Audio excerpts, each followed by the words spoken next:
work from, say, 7 in the morning, perhaps earlier than that, until, what would it have been in the summer, 9 o'clock, 10 o'clock at night. But we loved it. We fell into the work absolutely. There was the feeding of the animals. There was poultry to get in and shut up at night, and the eggs to collect. There was getting the cows in for milking in the morning. I had my little milking stool and the bucket and the bag round my waist and my hat on. And then you hum a little song and you just carry on like this, and the milk flows. And the cow chews the cud. And it's wonderful. What we suddenly had news that the Germans were less than 20 miles from Gorley, and we had to evacuate immediately.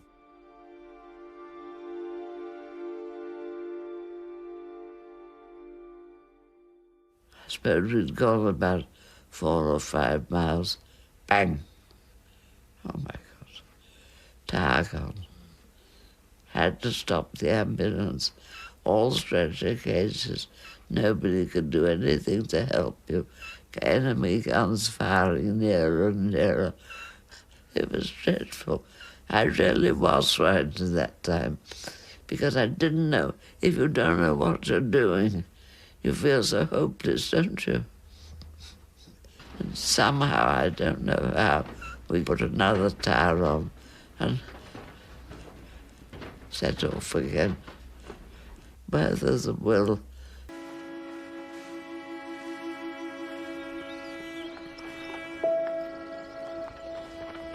But for those doing their bit for the war effort, there was often a price to pay.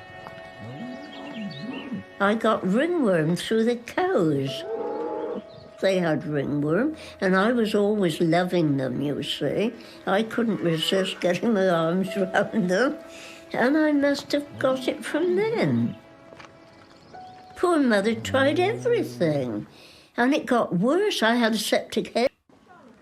It only had to be a fraction of a minute. He said, there's one thing, she'll have a wonderful head of curls. Look at it. This is how it came. While there were risks to working on the land, the most dangerous job for women on the home front, hundreds were killed or injured in accidents throughout the course of the war. Unless you have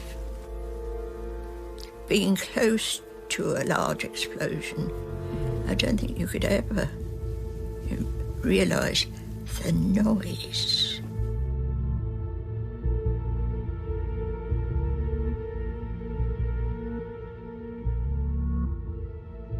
All the buildings were built over water, and when the stove exploded, it shot me headfirst out that door into the gooey mud,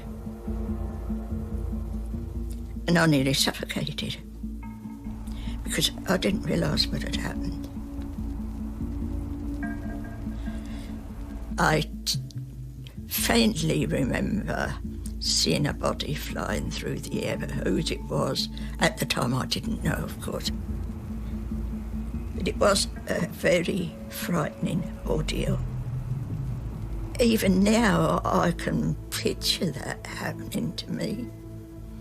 Even now I can feel it was as though the whole world shook.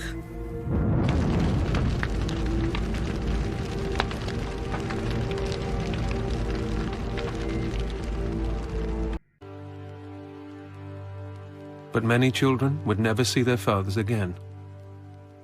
As the weeks passed, some found kindness in unexpected places. My brother and I were walking out on Christmas Eve. Perhaps pretty miserable, it was raining anyway, thinking that we wouldn't have much, you know. And we went down this market, and at the bottom of the road was a big toy shop. And we were looking in the window and we were admiring these toys, and a lady was looking in with us because she knew the family, you see. And she said, "Don't stand out here in the rain, go inside and have a look." So, of course, we did that. When she got inside, all the things we'd been admiring in the window, she had 2 bags made up and said, "Now go straight home to your mum, take these things and tell her you met Mrs. Christmas," which to us children was, well, we couldn't get home quick enough, could we? And it was so lovely that it stayed with me for the rest of the rules of disengagement and led to the armistice. World War I, the final hours at 9 o'clock.